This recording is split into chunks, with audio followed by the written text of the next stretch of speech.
الحمد للہ نحمده ونصلی علی رسولہ الکریم اما بعد۔ نفل نمازوں سے متعلق ہمارا یہ 12واں درس ہے۔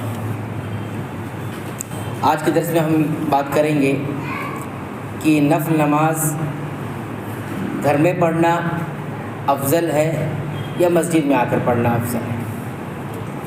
تو اس سلسلے میں صحیح مسئلہ یہ ہے کہ نفل نماز جو فرض کے علاوہ ہے گھر میں پڑھنا مسجد میں پڑھنے سے بہتر اور افضل ہے، اور اس بات پر تمام علماء کا اجماع ہے، اتفاق ہے کہ فرض نمازوں کے علاوہ نفل نمازیں جو ہیں وہ گھر میں پڑھنا افضل اور بہتر ہے۔ دلیل کے طور پر ہم دیکھتے ہیں، پہلی دلیل اس کی زید بن ثابت رضی اللہ تعالیٰ عنہ سے روایت ہے کہ رسول اللہ صلی اللہ علیہ وسلم نے فرمایا، لوگوں اپنے گھروں میں نماز پڑھا کرو، کیونکہ فرض نماز کے علاوہ باقی سب نمازوں کا گھر میں پڑھنا افضل ہے۔ فرض نمازوں کے علاوہ باقی سب نمازوں کا گھر میں پڑھنا افضل ہے۔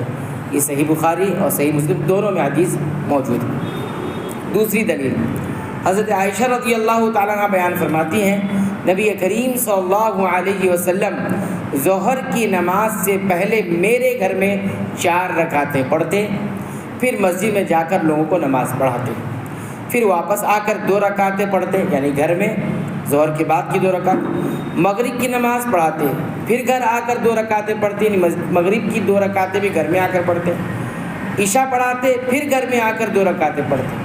آپ دیکھ رہے جتنی نفل نمازیں ہیں ساری نمازیں نبی کریم صلی اللہ علیہ وسلم کہاں پڑھ رہے ہیں؟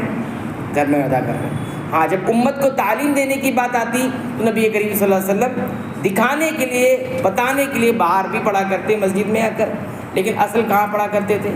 گھر میں پڑھا کرتے۔ تو نبی کریم صلی اللہ علیہ وسلم یہ عمل بھی بتاتا ہے کہ نفل نمازوں کی جگہ کہاں ہے؟ گھر ہے۔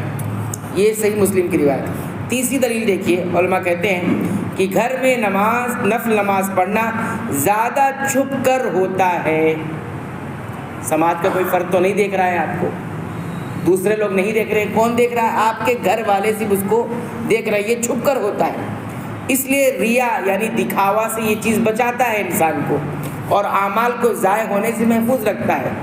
یہاں پڑھیں گے تو اس سے کیا ہوتا ہے، یعنی گھر کے علاوہ کہیں پڑھتے ہیں، مسجد میں پڑھتے ہیں، تو بہت ممکن ہے کہ انسان کے اندر دکھاوا آ جائے، بہت ممکن ہے کہ کوئی اور مفاد جڑ جائے اس سے۔ یہ بھی ہو سکتا ہے شیطان وسوسے ڈالے کہ بہت متقی آدمی فرض کے ساتھ نفل بھی پڑھتا ہے، یہ کہلوانا کے لیے بھی انسان جو ہے پڑھ سکتا ہے، لیکن گھر میں پڑھے گا تو یہ ساری چیزوں سے محفوظ ہو سکتا ہے۔ اس وجہ سے بھی نفل نمازوں کو گھر میں زیادہ افضل قرار دیا گیا ہے۔ چوتھی دلیل علماء کہتے ہیں گھر میں نماز پڑھنے سے گھر میں برکت آتی ہے۔ گھر میں نماز پڑھنے سے گھر میں برکت آتی ہے۔ کون سی نماز؟ نفل نماز، فرض نہیں، اور رحمت نازل ہوتی ہے، فرشتے آتے ہیں، شیطان وہاں سے بھاگ جاتا ہے۔ یہ ساری باتیں کیا ہوتی ہے؟ گھر میں پڑھنے سے۔ ایک اور بات علماء نے کہی، وہ یہ کہ نفل نماز گھر میں ادا کرنے سے بچوں پر بہت اچھا اثر پڑتا ہے۔ بچوں کے دل کے اندر نمازوں کی عظمت پیدا ہوتی ہے کہ ایک نماز مسجد میں ہوتی ہے جو وہاں ادا کرنی ہے، اور نماز کی اتنی اہمیت اور عظمت ہے کہ گھر میں بھی ادا کرنی ہے۔ تو اس سے بچوں کی تربیت پر اچھا اثر پڑتا ہے، ان کی ذہنیت پر اچھا اثر پڑتا ہے، اور ان کی سوچ پر بھی اچھا اثر پڑتا ہے۔ تو یہ اور بھی بہت ساری فوائد علماء نے ذکر کیے ہیں اس کے، لیکن یہ بنیادی طور پر یہ ساری باتیں ہیں کہ گھر میں نماز پڑھنے سے برکت آتی ہے، رحمت کا نزول ہوتا ہے، فرشتے آتے ہیں اور شیطان وہاں سے بھاگ جاتا ہے، شیطانی وسوسے، شیطانی خیالات نہیں ہوتے، تو گھر میں جھگڑے لڑائیاں کم ہوتی ہیں۔ یہ مرد اگر کہاں پڑھے گا نفل نماز؟ گھر میں اس کا اہتمام کرے گا۔ تو اللہ تعالیٰ سے دعا ہے رب العالمین تو ہمیں سنتوں کے مطابق تمام عبادتوں کو انجام دینے کی توفیق عطا فرمائے۔